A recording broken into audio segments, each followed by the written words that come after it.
Bolalar tezroq yuringlar, darsga kech qolamiz. Yuringlar, do'kondan bu narsa olaylik. Rahmat. Shoshmay turinglar bolalar.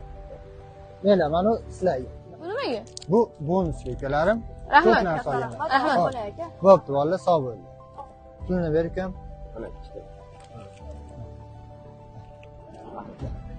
Aka, kecha qantdan bering. Kecha qantdanmi? Bo'ldi. Pulini ber. Ha, mana.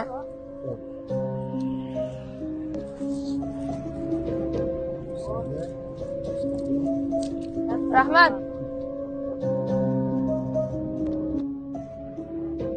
Hali konfetdan olib kelsa bo'larkan-a? Puling bormi? Yo'q, pulim yo'q. Ay, menga ham berishmadi.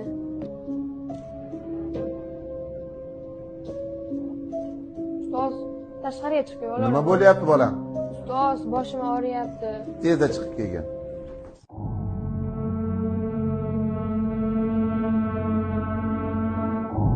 Maktab o'quvchilariga turli konfetlar tarqatilayotgani va ular tarkibida xavfli narkotik moddalar mavjudligi, konfetlar iste'molidan so'ng bolalar vafot etayotgani haqidagi xabarlar tarqaldi. Avazbek Bobur, siz bo'lasizmi? Men ichki ishlar bo'limidan tergovchi Murodovman. Siz voyaga yetmagan bolalarga narkotik modda sotishda ayblanyapsiz. Hozirroq mahkamaga biz bilan ketasiz. Yo'q, aka, men sizga hammasini tushuntirib beraman.